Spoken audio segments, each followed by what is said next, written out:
Nucleus Properties Close Encounter, brought to you by Nucleus Properties. Nucleus Villas and Apartments, Kochi, Kottayam. Live life. Powered by Bright Light. പുതിയ Evo series from Bright Light വിരൽത്തുമ്പിലെ സൂര്യൻ.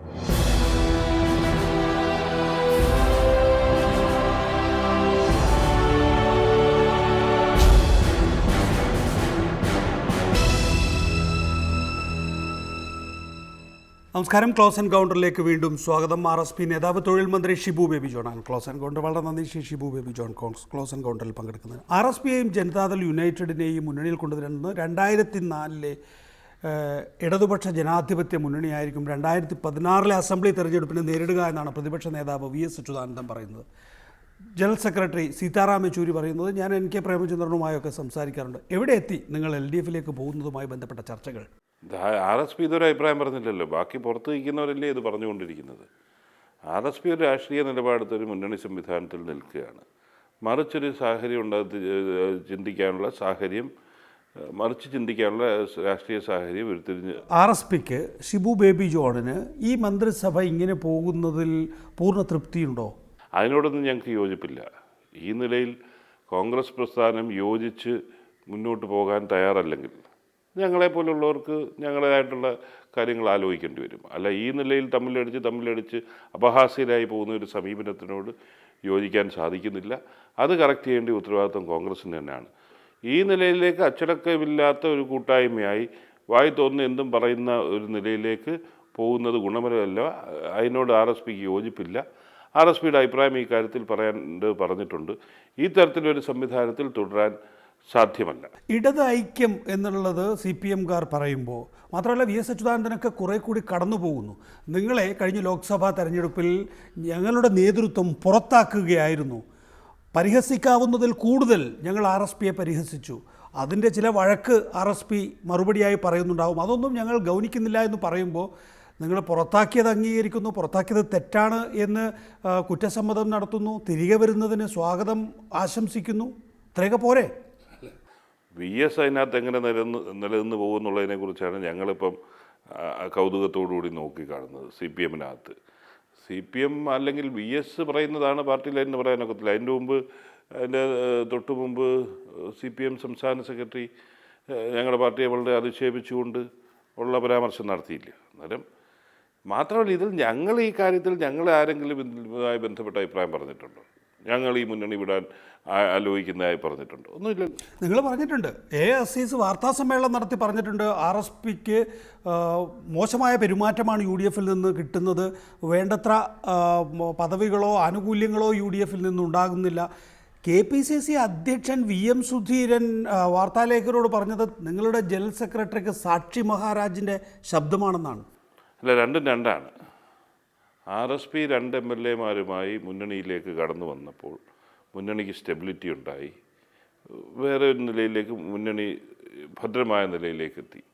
പക്ഷേ RSPക്ക് നിലവിലുണ്ടായിരുന്ന RSP-Bക്ക് ഉണ്ടായിരുന്ന സ്ഥാനമാനങ്ങളല്ലാതെ RSP 2 MLAമാരുമായിട്ട് കടന്നു വന്ന RSPക്ക് അതനുസരിച്ചുള്ള സ്ഥാനമാനങ്ങൾ നൽകാൻ സാധിച്ചില്ല. അതിന് കാരണം ഇതിവിടെ എല്ലാം വീതം വെച്ച് പോയി, പല കാരണങ്ങളുണ്ടായിരുന്നു.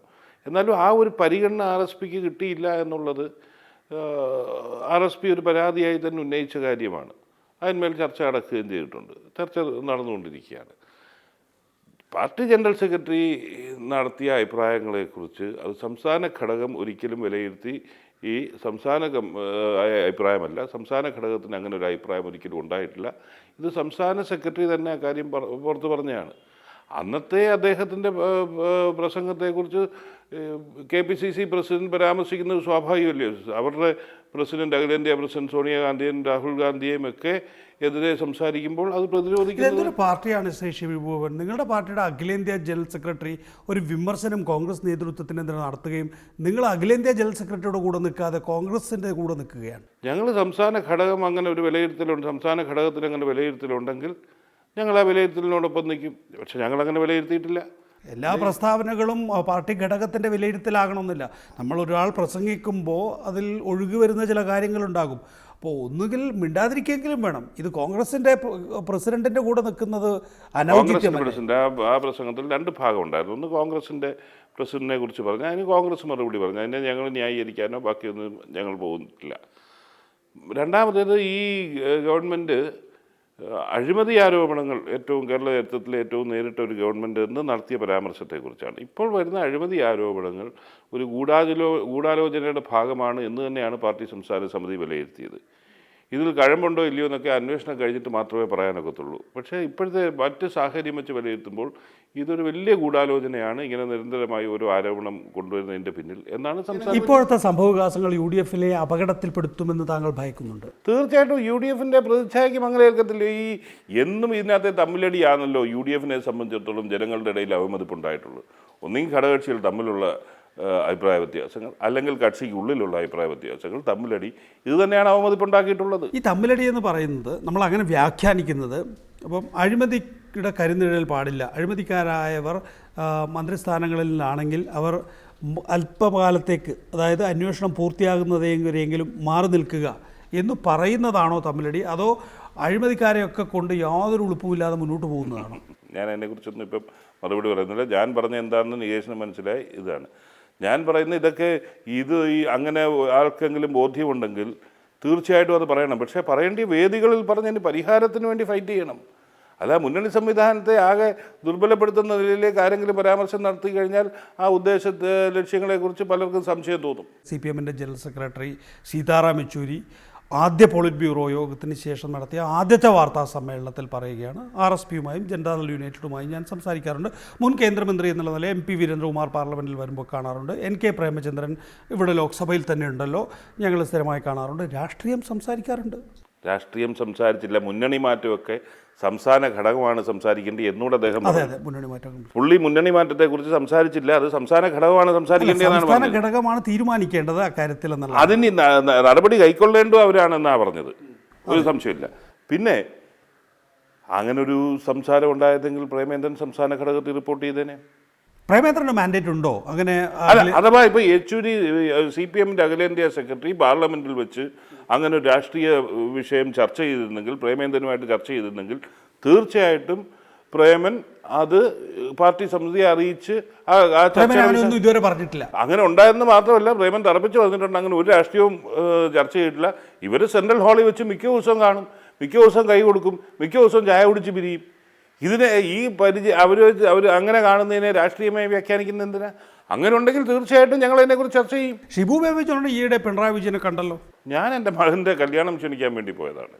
കല്യാണം ക്ഷണിക്കാൻ പോകുമ്പോൾ രാഷ്ട്രീയം സംസാരിക്കില്ലേ? സ്വാഭാവികമായിട്ട് അങ്ങനല്ലല്ലോ. അങ്ങനെ രാഷ്ട്രീയം ഇപ്പം രണ്ട് രാഷ്ട്രീയക്കാർ കണ്ടു കഴിഞ്ഞാൽ രാഷ്ട്രീയം സംസാരിച്ചെന്നിരിക്കും, പക്ഷെ അത് മുന്നണി മാറ്റമാവൂ. ഔദ്യോഗിക RSPക്ക് UDF-ലേക്ക് വരേണ്ടി വന്നത് ഒരു പ്രത്യേക സാഹചര്യമാണ്. അത് കഴിയുമ്പോൾ ചിലർക്കെങ്കിലും അത് വേണ്ടിയിരുന്നില്ല എന്നോ യഥാർത്ഥത്തിൽ നമ്മുടെ താവളം ഇത് തന്നെയാണോ എന്ന സംശയമൊക്കെ ഉയർന്നിട്ടുണ്ടോ എന്നുള്ളതാണ്. ചന്ദ്രചൂഡൻ പ്രസംഗം നമ്മളിപ്പം ഒന്ന് മാത്രമല്ല 2-3 എണ്ണം കേട്ട് കഴിഞ്ഞിരിക്കുന്നു. അദ്ദേഹത്തിൻ്റെ മനസ്സിൽ പൂർണ്ണമായുമുള്ള ഒരു അവ്യക്തത, വിരക്തി എല്ലാം പ്രകടമാണ്. അങ്ങനെ ആകെ നോക്കുമ്പോൾ RSPയിലെ എല്ലാവരും UDF-ൽ തൃപ്തരല്ല എന്ന് തോന്നുന്നു ഞങ്ങളെപ്പോലുള്ളവർക്ക്. ഒരടിസ്ഥാനമില്ലല്ലോ.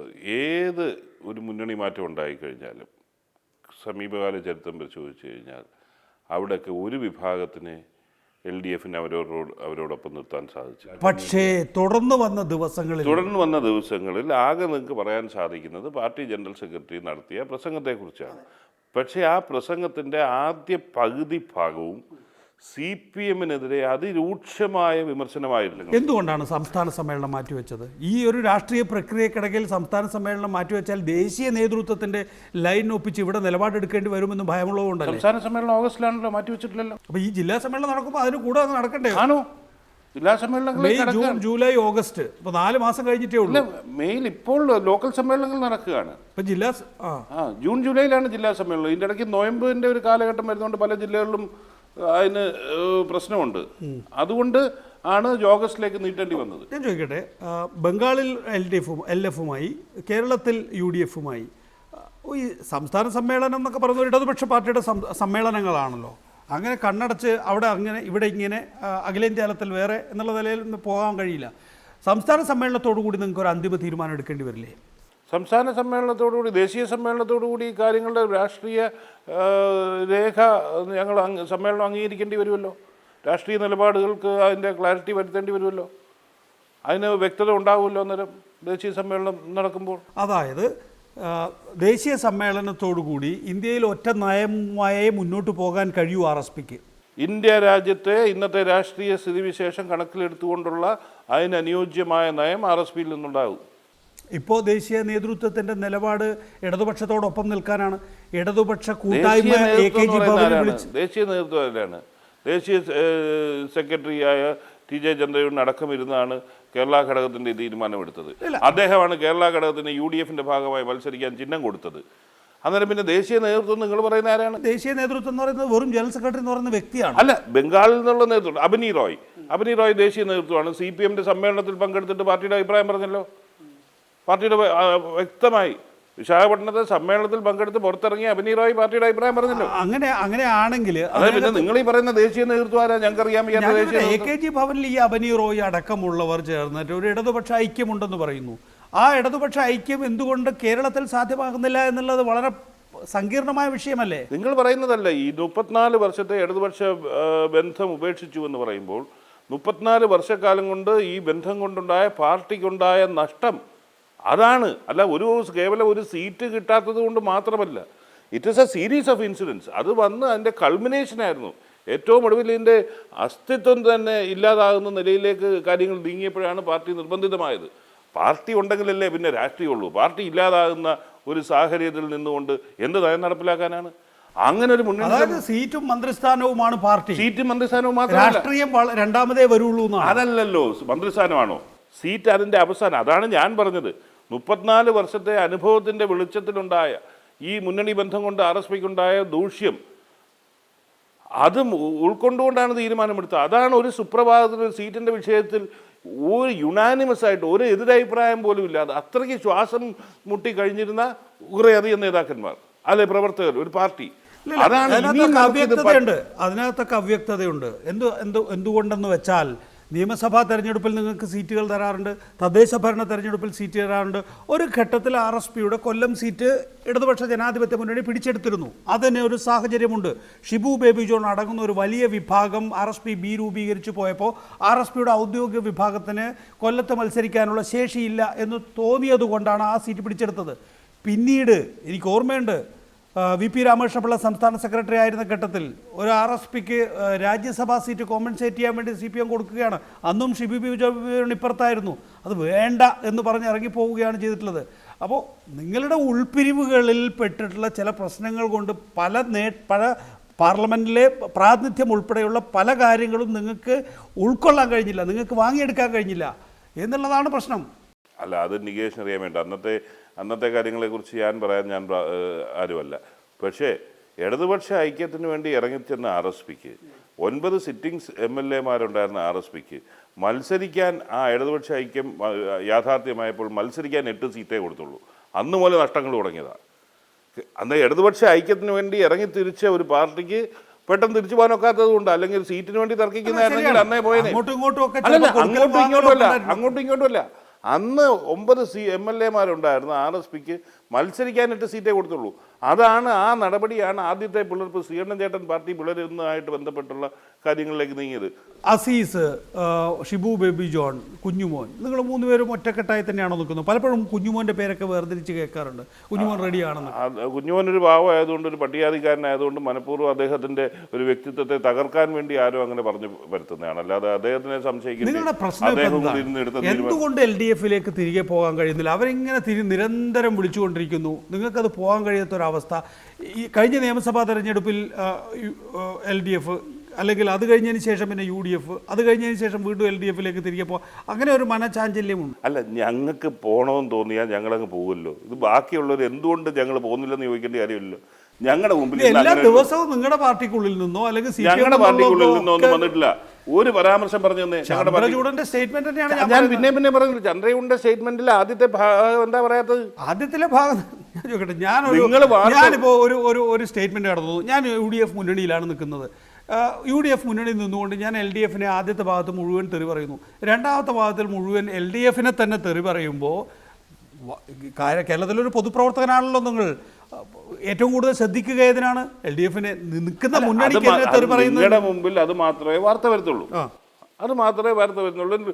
കോൺഗ്രസിനെതിരെ പറഞ്ഞത് അല്ലെങ്കിൽ ഗവൺമെൻറ്റിനെതിരെ പറഞ്ഞതാണ്. ആ നെഗറ്റീവ് ന്യൂസാണല്ലോ. കോൺഗ്രസ് കൊള്ളാം, സോണിയാഗാന്ധി കൊള്ളാം എന്ന് പറഞ്ഞത് ഈ വാർത്ത വരുമോ? അത് വരത്തില്ലല്ലോ. മനുഷ്യൻ പട്ടിയെ കടിച്ചാലേ വാർത്തയാവുള്ളൂ, പട്ടി മനുഷ്യനെ കടിച്ച വാർത്തയല്ല. അതൊക്കെയാണ് ഇതിൻ്റെ ഒരു ബേസിക് പാഠം. ഇപ്പോൾ ഇതാണോ നിങ്ങളെ ബുദ്ധിമുട്ടിലാക്കുന്നത്? അതായത് കഴിഞ്ഞ ലോക്സഭാ തെരഞ്ഞെടുപ്പിൽ ഒരു നിലപാട്, ഈ നിയമസഭാ തെരഞ്ഞെടുപ്പ് വേറൊരു നിലപാട് എടുക്കാൻ കഴിയില്ല എന്നുള്ളതാണോ നിങ്ങളെ? ഞങ്ങളൊരു രാഷ്ട്രീയ നിലപാടെടുത്തു, മറിച്ചൊരു രാഷ്ട്രീയ നിലപാട് മറിച്ച് ചിന്തിക്കണമെങ്കിൽ അതിന് രാഷ്ട്രീയ സാഹചര്യം വരട്ടെ. ഇല്ലാത്തൊരു രാഷ്ട്രീയ സാഹചര്യം വെച്ചുകൊണ്ട് ഞങ്ങളുടെ പേരിൽ ആൾക്കാരിങ്ങനെ അവകാശവാദമായിട്ട് ഇറങ്ങിയാലോ? ഞാൻ പറഞ്ഞല്ലോ, വി എസ് ആ പാർട്ടിക്കകത്ത് എത്ര ആൾ കാണുമെന്നുള്ള പലർക്കും സംശയമുണ്ട്. ആ VS പറയുന്ന കേട്ടോണ്ട് ഞങ്ങൾക്ക് മറുപടി പറയാൻ ഒക്കൂ? അതായത് ഇടതുപക്ഷ ജനാധിപത്യ മുന്നണിയിൽ ഇപ്പോഴും സ്ഥിതി പഴയതുപോലെ തന്നെയാണ്. നിങ്ങൾ അങ്ങോട്ട് പോയി കഴിഞ്ഞു കഴിഞ്ഞാൽ അവിടെ മോശമായ പെരുമാറ്റം ഉണ്ടാകുമെന്ന് ഇപ്പോഴും ഭയക്കുന്നു. ഞങ്ങളങ്ങനെ ചിന്തിച്ചിട്ട് പോലുമില്ല. ഞങ്ങളങ്ങനെ ചിന്തിച്ചാലേ പിന്നെ ഭയം വരുന്നത്. ഞങ്ങൾ ഇപ്പോഴത്തെ അവസ്ഥയിൽ അങ്ങനെ ചിന്തിച്ചിട്ടില്ല. JDU-നെയും RSPയെയും ഒക്കെ നമ്മളൊന്ന് വേർതിരിച്ചെടുത്ത് നോക്കുമ്പോൾ നിങ്ങൾ രണ്ടുപേരും VS-നോട് അനുകൂല മനോഭാവമുള്ള കൂട്ടരായിരുന്നു എന്നുള്ളതാണ്. അപ്പോൾ സ്വാഭാവികമായും പിണറായി വിജയനെ കലി കയറും, പിണറായി വിജയൻ നിങ്ങളോട് മോശമായി പെരുമാറും. അങ്ങനെയാണ് നിങ്ങൾ രണ്ടുപേരെയും പലപ്പോഴായി സീറ്റുകൾ നൽകാതെ ഒതുക്കിയിടുകയും നിങ്ങൾക്ക് ഒരു ഘട്ടത്തിൽ മുന്നണിയിൽ നിന്ന് ഇപ്പോഴും വിളിക്കുന്നത് VS അച്യുതാനന്ദനാണ്. ഞങ്ങളുടെ പാർട്ടിക്ക് നേതൃത്വത്തിന് തെറ്റുപറ്റിപ്പോയി, ഞങ്ങളുടെ പാർട്ടിക്കാർ നിങ്ങളെ പരിഹസിക്കാവുന്നതിൻ്റെ പരമാവധി പരിഹസിച്ചു, അതുകൊണ്ട് നിങ്ങൾ കുറച്ച് വഴക്കൊക്കെ ഉണ്ടാക്കിക്കോളൂ, ഞങ്ങളത് മാനിക്കുന്നില്ല എന്ന് പറയുമ്പോൾ ആ വിളിയിൽ നിങ്ങൾക്ക് ഒരു കൗതുകം തോന്നാത്തത് അതേ അവസ്ഥ തന്നെയാണ് അവിടെ. VS അച്യുതാനന്ദൻ വിളിക്കുന്നത് കേട്ടിട്ട് അതിനനുസരിച്ച് ഞങ്ങൾ പോയാൽ ഞങ്ങളോട് അതേ പെരുമാറ്റം തന്നെയായിരിക്കും ഔദ്യോഗിക വിഭാഗം യജമാനന്മാർ ചെയ്യുക. അതങ്ങനെ ഒരു ഭയമൊന്നും ഞങ്ങൾക്കില്ല. ഞങ്ങളങ്ങനെ ഈ പറഞ്ഞ ഞാൻ നേരത്തെ പറഞ്ഞ പോലെ പോകാൻ തീരുമാനിച്ചാലോ അല്ലെങ്കിൽ ഞങ്ങൾക്ക് അങ്ങനെ ഒരു ചിന്ത മനസ്സിൽ വന്നാലോ അവിടെ ചെന്നാൽ എന്തായിരിക്കുമെന്ന് ഇന്നങ്ങനെ ഒരു ചിന്തയില്ല. പിന്നെ പാർട്ടി വിഷയം ഞാൻ പറഞ്ഞല്ലോ, രാഷ്ട്രീയ സാഹചര്യം ഉണ്ടാകുന്നു. രാഷ്ട്രീയ സാഹചര്യത്തിന് പാർട്ടി നിലപാട് കൈക്കൊള്ളേണ്ട രാഷ്ട്രീയ സാഹചര്യം എന്നാൽ പാർട്ടി ഒന്ന് ചിന്തിക്കും. അതിന് VS പറഞ്ഞതുകൊണ്ട് ചിന്തിക്കാൻ ഒക്കൂ? അങ്ങനെ ഒരു രാഷ്ട്രീയ സാഹചര്യം ഉണ്ടാകുന്നെങ്കിൽ ഉടലെടുക്കുന്നെങ്കിൽ ചെയ്യാം. അല്ലെങ്കിൽ സംസ്ഥാന സമ്മേളനം ദേശീയ സമ്മേളനത്തിലേക്ക് പോകുമ്പം RSP എന്ന രാഷ്ട്രീയ പ്രസ്ഥാനത്തിൻ്റെ നിലപാടുകൾ വ്യക്തമാക്കണമല്ലോ. ഈ സർക്കാരിനെ നിലനിർത്തുന്നത് ഇപ്പോൾ RSP ആണല്ലോ. 72 അംഗങ്ങളാണ് UDF-നുള്ളത്. 72. അപ്പോൾ PC ജോർജിനെ മുന്നണിയിൽ നിന്നൊക്കെ പുറത്താക്കി കഴിഞ്ഞിരിക്കുന്നു. മുന്നണിയിൽ നിന്നും പുറത്താക്കിയിട്ടില്ല. PC ജോർജ് കേരള കോൺഗ്രസിലെ ഞാൻ ഇനി UDF-ന് വേണ്ടി വോട്ട് ചെയ്യില്ല എന്ന് PC ജോർജ് വ്യക്തമാക്കിയിട്ടുണ്ട്. അപ്പോൾ 72. അപ്പോൾ നിങ്ങൾ പോയാൽ 69 ചുരുങ്ങും. RSPക്ക് അത് ബോധ്യമുണ്ട്, ഈ മുന്നണി നിലനിൽക്കുന്നത് RSP ഉള്ളത് കൊണ്ടാണ് എന്ന്. നമ്പേഴ്സ് വെച്ച് ശരിയാണ്, നമ്പേഴ്സ് വെച്ച് 72. എന്നാൽ അതിന് ഒരു മുന്നണിയിൽ നിന്ന് കിട്ടേണ്ട കാര്യങ്ങളൊക്കെ നിങ്ങൾക്ക് കിട്ടുന്നുണ്ടോ? RSP 2 MLA-മാരുമായിട്ട് കടന്നു വന്ന RSPക്ക് പുതുതായി അക്കോമഡേഷൻ പലരിലും കൊടുക്കാൻ മുന്നണി സംവിധാനത്തിൽ സാധിച്ചിട്ടില്ല. അത് നേരത്തെ എല്ലാം വീതം വെച്ച് പോയതുകൊണ്ടാണ്. അതിന് ഞങ്ങളുടേതായിട്ടുള്ള ആവശ്യങ്ങൾ ഞങ്ങൾ മുന്നണിയിലെ ബാക്കിയുള്ളവരുമായിട്ട് അറിയിച്ചിട്ടുണ്ട്. അതിൻ്റെ ചർച്ചകൾ നടക്കുന്നു. RSPയുടെ ഉന്നയിക്കുന്ന വിഷയങ്ങൾ പരിഹാരം കാണാൻ സാധിക്കുമെന്ന് തന്നെയാണ് പ്രതീക്ഷിക്കുന്നത്. എന്താണ് ആഗ്രഹിക്കുന്നത്? ഡെപ്യൂട്ടി സ്പീക്കർ പദവി? അല്ലല്ല, അതൊന്നും ഇപ്പം ഞാൻ പരസ്യമായി പറയുന്നില്ല. 5-ാം മന്ത്രി എന്ന് പറഞ്ഞ് തങ്ങൾ മഞ്ഞളാംകുഴി അലിയുടെ പേര് അനൗൺസ് ചെയ്തതുപോലെ ARCS കോവൂർ കുഞ്ഞുമോൻ്റെ പേര് അനൗൺസ് ചെയ്തിട്ടുണ്ട്. അത് അദ്ദേഹം വ്യക്തമാക്കിയത് അങ്ങനെ ഉണ്ടെങ്കിലും പാർട്ടിക്കകത്തൊരു അഭിപ്രായ വ്യത്യാസമില്ല. അദ്ദേഹത്തിന് ആ സ്ഥാനത്തിനോട് താല്പര്യമില്ല എന്നുള്ള നിലയിലേക്കാണ്. 2 MLA-മാരുള്ളപ്പം അവർ തമ്മിൽ അഭിപ്രായ വ്യത്യാസമുണ്ട്, ഇങ്ങനെയൊക്കെ സംശയങ്ങൾ വരുമല്ലോ. അത് അന്തരീക്ഷത്തിൽ വരാതിരിക്കാൻ വേണ്ടി അത് കിട്ടുകയാണെങ്കിൽ അത് ശ്രീ കോവൂർ കുഞ്ഞുമോൻ തന്നെയാണ്. ഡെപ്യൂട്ടി സ്പീക്കർ വേണം, കോവൂർ കുഞ്ഞുമോനെയാണ് പാർട്ടി നിർദ്ദേശിക്കുന്നത് എന്ന് പറയുമ്പോൾ അല്ല, അത് അദ്ദേഹം ആ മത്സരത്തിനില്ല. അങ്ങനെ ഒരു സ്ഥാനം അദ്ദേഹത്തിന് വേണ്ടിയല്ല. സംസ്ഥാന സെക്രട്ടറിക്ക് ഡെപ്യൂട്ടി സ്പീക്കർ പദവി അതുകൊണ്ടാണ് അദ്ദേഹം ആ സ്ഥാനത്തിനില്ല എന്ന് തന്നെ വ്യക്തമാക്കി. നല്ല കാര്യമല്ലേ? ഇതൊക്കെയാണോ നിങ്ങൾ ആഗ്രഹിക്കുന്നത്? അരുവിക്കര സീറ്റ്? ഇല്ലല്ല, ഞങ്ങൾ ആഗ്രഹിക്കുന്ന കാര്യങ്ങൾ പരസ്യമായി പ്രതിപാദിക്കാൻ ഇത് തയ്യാറല്ല. ഞങ്ങളത് UDF നേതൃത്വവുമായി അല്ലെങ്കിൽ മറ്റു കക്ഷി മുന്നണിയുടെ ഒരു മൊത്തത്തിൽ RSPയെ പരിഗണിക്കുന്ന രീതിയിൽ തൃപ്തനാണോ? യാതൊരു അതിർത്തിയും ആ കാര്യത്തിലില്ല. ഇപ്പോൾ തന്നെ പ്രേമേന്ദ്രനല്ലയോ തെക്കൻ മേഖല ജാഥ നയിക്കുന്നത്, അതൊക്കെ തന്നെ പാർട്ടി അംഗീകരിച്ചതിൻ്റെ ഭാഗമായിട്ടുള്ളതല്ലേ. ആ പരിഗണനയൊക്കെ കിട്ടുന്നുണ്ട്. ഈ മന്ത്രിസഭയെക്കുറിച്ച് RSPയുടെ പൊതു അഭിപ്രായം എന്താണ്? മന്ത്രിസഭ ഒരു ഗവൺമെൻറ് എന്നുള്ള നിലയിൽ ഗവൺമെൻറ്റിൻ്റെ പ്രവർത്തനങ്ങളിൽ വീഴ്ച RSP കാണുന്നില്ല. പരാതിയൊന്നുമില്ല. ഞാൻ പറഞ്ഞില്ലേ, ഒരു മുന്നണി സംവിധാനമാകുമ്പോൾ അപ്പോൾ എൻ്റെ RSP എന്ന രാഷ്ട്രീയ പ്രസ്ഥാനത്തിന്, തൊഴിലാളി പ്രസ്ഥാനത്തിന് ആഗ്രഹിക്കുന്ന എല്ലാ കാര്യങ്ങളും അത് നടപ്പിലാക്കാനൊക്കത്തില്ല. ചില കാര്യങ്ങൾ കോംപ്രമൈസ് ഉണ്ടാകും. ഒരു ആവേശമില്ല ശ്രീ ഷിബു ബേബി ജോൺ. ഈ സർക്കാരിനെ എങ്ങനെ വിലയിരുത്തുന്നു എന്ന ചോദ്യം താങ്കളുടെ മുന്നിൽ വരുമ്പോൾ എഴച്ചെഴച്ചെഴച്ച് പറയുകയാണ്. ഒരാവേശം വരുന്നില്ല. സ്വാഭാവികമായും നല്ലൊരു മന്ത്രിസഭയാണെങ്കിൽ തിരിച്ചു ചോദിക്കില്ലേ, ഇങ്ങനെ ഒരു മന്ത്രിസഭ വേറെ കണ്ടിട്ടുണ്ടോ, ഞങ്ങളതാ ഇങ്ങനെയുള്ള കാര്യങ്ങൾ ചെയ്തില്ലേ, അത്രയധികം കാര്യങ്ങൾ ചെയ്തൊരു മന്ത്രിസഭ ഇപ്പം ജനങ്ങൾ അങ്ങനെ പറയുന്നില്ലേ, ഇങ്ങനെ പറയുന്നില്ലേ എന്നൊക്കെ ആ ഒരു ആവേശം ഷിബു ബേബി ജോണിൽ കാണാനില്ല. അല്ല, ഓരോരുത്തർക്കും ഓരോ ശൈലി ഉണ്ടല്ലോ. ഞാൻ ഇപ്പം നികേഷിൻ്റെ അടുത്ത് കൂടുതൽ ആവേശം കാണിച്ചിട്ട് ഒരു കാര്യവുമില്ലല്ലോ. അതുകൊണ്ട് പിന്നെ ഞാൻ പറഞ്ഞില്ലെന്നേ ഉള്ളൂ. താങ്കൾ തൃപ്തനാണോ? ഞാൻ മന്ത്രിസഭയുടെ മേലുള്ള അഴിമതി ആരോപണങ്ങളെ കുറിച്ച് ബോധവാനാണ് ശ്രീ ഷിബു ബേബി ജോൺ. പക്ഷേ മന്ത്രിസഭയിൽ ഇരുന്നു കൊണ്ട് അതേക്കുറിച്ച് പറയാനാവില്ല എന്നുള്ള താങ്കളുടെ പരിമിതി ഞാൻ മനസ്സിലാക്കുന്നു. അതുമാത്രമല്ല, മന്ത്രിസഭയുടെ എഫിഷ്യൻസിയെക്കുറിച്ച് നോക്കും. ശരിയാണ്, ഉമ്മൻചാണ്ടി ഒറ്റയ്ക്ക് പ്രവർത്തിക്കുന്നുണ്ടെന്ന്. ബാക്കി പ്രധാന വകുപ്പുകൾ, ഞാൻ ആരുടെയും പേരെടുത്ത് പറയുന്നില്ല, പ്രധാന വകുപ്പുകൾ ഭരിക്കുന്ന മന്ത്രിമാരെ പെട്ടെന്ന് ഒന്ന് ഓടിച്ച് മനസ്സിലാലോചിച്ച് നോക്കിയേ, അവരൊക്കെ യഥാർത്ഥത്തിൽ ഭരിക്കുന്നുണ്ട്. ഇൻഎഫിഷ്യൻസിയുടെ പര്യായങ്ങളാണ് പലരും. അപ്പോൾ അങ്ങനെ ഒരു മന്ത്രിസഭ എന്ന് പറയുന്നത് തൽക്കാലം മുന്നോട്ട് കൊണ്ടുപോകുക, ഉരുട്ടി കൊണ്ടുപോകുക. പിന്നെ നമ്മുടെ കാലഘട്ടം അങ്ങനെ ആയിരിക്കുന്നു. 72 71 ഒക്കെ ആണെങ്കിൽ തന്നെയും അതിൽ മന്ത്രിമാരും അതിൻ്റെ പങ്കുപറ്റുന്നവരും ഈ സർക്കാരിനെ അവസാന നിമിഷം വരെ കൊണ്ടുചെന്ന് എത്തിക്കും. പ്രതിപക്ഷം വേറൊരു ബദൽ മന്ത്രിസഭ ഉണ്ടാക്കാൻ തയ്യാറില്ലെങ്കിൽ അങ്ങനെ ഒരു കാലഘട്ടത്തിലായതുകൊണ്ടാണ് ഈ മന്ത്രിസഭ പോകുന്നതെന്നുള്ള പക്ഷക്കാരനാണ് ഞാൻ. അല്ല, പ്രതിപക്ഷം അതിനുവേണ്ടി നടത്തിയ ശ്രമമൊക്കെ ഇവിടെ പലപ്പോഴും അത് തിരിച്ചടിയായി നടന്നില്ലല്ലോ. പ്രതിപക്ഷമൊന്നും നടത്തിയിട്ടില്ല. ഈ സർക്കാരിനെ അട്ടിമറിച്ച് ഞാൻ ചോദിക്കട്ടെ, മാണി സാറിനെ പ്ലീനത്തിൽ പങ്കെടുപ്പിച്ച് മാണി സാറിന്റെ അധ്വാനവർഗ സിദ്ധാന്തത്തെ കുറിച്ച് അവതരിപ്പിക്കുന്ന അത് CPM മന്ത്രിസഭ പൊളിഞ്ഞു വീണ VS അച്യുതാനന്ദൻ മുഖ്യമന്ത്രി ആവും എന്നുള്ളത് ഏറ്റവും കൂടുതൽ ഭയാശങ്കയോടെ കാണുന്നത് CPM നേതൃത്വമാണെന്ന് അല്ല.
കോർപ്പറേഷനുകൾ ഇപ്പോൾ ചലനമറ്റ് കിടക്കുകയോ അല്ലെങ്കിൽ അഴിമതി മൂലം അതിൻ്റെ പ്രവർത്തനം മുന്നോട്ട് കൊണ്ടുപോകാൻ കഴിയാത്ത അവസ്ഥയിലോ സാമ്പത്തിക സഹായം ഇല്ലാത്തതുകൊണ്ട് അതിന് വേണ്ടത്ര ഊർജ്ജസ്വലമായി പ്രവർത്തിക്കാൻ കഴിയാത്തതായ സാഹചര്യമുണ്ട്. ഇപ്പോൾ വിലക്കയറ്റം എന്താണെന്ന് മന്ത്രിക്ക് അറിയുമോ എന്ന് എനിക്കറിയില്ല. ഒരു സാധാരണ കടയിൽ പോയി ചായ കുടിച്ചാൽ 15 രൂപയാണ് ഒരു ചായക്ക് മാത്രം. കടിക്കും ഏതാണ്ട് അത്രയും വരും. അതായത് ഒരു 50 രൂപ കൊണ്ടുപോയാൽ മാത്രമേ ഒരു ചായയും കടിയും കുടിക്കാനും തിന്നാനും കഴിയൂ എന്നുള്ളൊരവസ്ഥ സാഹചര്യമുണ്ട്. ഇപ്പം മാർക്കറ്റ് ഇൻ്റർവെൻഷൻ എന്താണ്? വില കുതിച്ച് കയറുമ്പോഴത്തേക്കിന് ഗവൺമെൻറ് ഇൻ്റർവെൻ ചെയ്ത് അവിടെ നിന്ന് പിടിച്ചു നിർത്തുക. പക്ഷേ ഞാൻ ആ വകുപ്പ് കൈകാര്യം ചെയ്തുകൊണ്ടിരുന്ന സമയത്ത് ഞാൻ പരിശോധിച്ചപ്പോൾ 2007 സീതുവാറിൻ്റെ കാലഘട്ടത്തിൽ ഒരു വില നിശ്ചയിച്ചു. അത് കഴിഞ്ഞ് പിന്നെ ആ വിലയ്ക്കാണ് ഇത് മൊത്തം പിന്നെ സാധനം കൊടുത്തുകൊണ്ടിരിക്കുന്നത്. 2012 അതാ നടന്നത്. 2012 ആ വിലയിലാണ് നിശ്ചയിക്കുന്നത്. എപ്പോൾ അത് കൂട്ടാൻ ശ്രമിക്കുന്നോ അതൊരു റീസണബിൾ. ഇപ്പം നമ്മളൊരു മാർക്കറ്റ്, പണ്ട് ഈ മാർക്കറ്റ് ഇൻ്റർവെൻഷൻ എന്താണ്, സപ്ലൈകോ പോലുള്ള സംവിധാനങ്ങൾ ബൾക്കായിട്ട് ക്വാണ്ടിറ്റി വാങ്ങിക്കുമ്പോൾ മറ്റ് മാർക്കറ്റിനേക്കാൾ വില കുറച്ച് കിട്ടും, ആ വിലയ്ക്ക് വിൽക്കും, ഇതാണ്. പക്ഷേ ഇത് വാങ്ങിക്കുന്നതിനേക്കാൾ 20-25% താത്ത് വിറ്റുകൊണ്ടേയിരിക്കുകയാണ് 2007 മുതൽ. എങ്ങനെ അതിനെല്ലാം ബഡ്ജറ്റ് പ്രൊവിഷൻ ഉണ്ടായിട്ടാണോ ചെയ്തുകൊണ്ടിരുന്നത്? അങ്ങനെ വിറ്റുകൊണ്ടിരിക്കുമ്പോൾ തീർച്ചയായിട്ടും ഒരു ഘട്ടം വരുമ്പോൾ ഇടിച്ചു നിൽക്കും. സാർവത്രിക റേഷൻ ഉണ്ടായിരുന്ന ഒരു സംസ്ഥാനമാണ് ഇപ്പോൾ. സാധാരണക്കാരന് അഭയകേന്ദ്രമായ ഒരു സ്ഥലവും ഇല്ല എന്നുള്ളത് അവരുടെ രോദനമാണ്. അത് കേൾക്കുന്നുണ്ടെങ്കിൽ കേൾക്കുക, ഇല്ലെങ്കിൽ ഒഴിവാക്കുക. ഞാൻ ചോദിച്ചോട്ടെ, 1 രൂപയ്ക്ക് അരി കൊടുക്കുന്നു, അത് നാട്ടുകാർ വാങ്ങിച്ച് കഴിക്കുന്നോ ഇല്ലയോ വേറെ കാര്യം. അല്ല, ഇപ്പം അല്ല ഞാൻ പറഞ്ഞത്, അല്ല ഇപ്പം ആൾക്കാരുടെ അഭിരുചി മാറി. ഇപ്പം ബ്രാൻഡഡ് അരി ഇപ്പൊ ഗവൺമെന്റ് വാങ്ങിച്ച് വില കൊടുത്ത് നാട്ടുകാരിൽ എത്തുന്നില്ല. 1 രൂപയുടെ അരി എന്ന് പറയുമ്പോൾ അത് നാട്ടുകാരിൽ എത്താത്തതല്ല, നെല്ലുകുത്തിലേക്ക് പോവുക. അങ്ങനെ പോകത്തില്ല, നാട്ടുകാരിലേക്ക് എത്താത്തതല്ല. നാട്ടുകാരത് ഉപയോഗിക്കാത്തത് കൊണ്ട് വേറെ രീതിയിൽ പോകുന്നു, ഡൈവേർഷൻ ഉണ്ടാകുന്നു, ഇതേ ഉള്ളൂ. ഞാൻ പറഞ്ഞ ഇപ്പം ബ്രാൻഡഡ് അരി വാങ്ങിച്ച് ഗവൺമെന്റ് സബ്സിഡൈസ് ചെയ്ത് കൊടുക്കണമെന്ന് ആരെങ്കിലും പറഞ്ഞാൽ അതൊന്നും നടക്കത്തില്ല. അത് നടക്കില്ല. ഇപ്പോൾ 1 രൂപയ്ക്ക് ടോട്ടൽ ഫുഡ് സബ്സിഡി എല്ലാം കൂടെ, നെല്ലിൻ്റെ അടക്കം ഇത് നെല്ലുൽപാദനത്തിന് കൊടുക്കുന്ന സബ്സിഡി എല്ലാം കൂടെ നമ്മൾ കണക്ക് കൂട്ടിക്കഴിഞ്ഞാൽ എൻ്റെ ഫിഗേഴ്സ് എൻ്റെ ഓർമ്മ ശരിയാണെങ്കിൽ ഏകദേശം 2000 crores ഗവൺമെൻറ് ഒരു വർഷം സ്പെൻഡ് ചെയ്യുകയാണ് ടോട്ടൽ സബ്സിഡീസിന് വേണ്ടി. റേഷൻ അരി ലഭ്യമല്ലാത്ത ഒരു സാഹചര്യം. ഈ പറയുന്ന BPL-കാരന് 2 രൂപ അരി കൊടുത്തു കഴിഞ്ഞ് കഴിഞ്ഞാൽ കിട്ടാവുന്ന ഒരു രൂപ കൊടുത്തു കഴിഞ്ഞാൽ 1 കിലോ അരി കിട്ടുന്ന രീതിയിൽ എല്ലാ റേഷൻ കടകളിലും അരിയുണ്ട്. ശരി, താങ്ക് യു വെരി മച്ച്.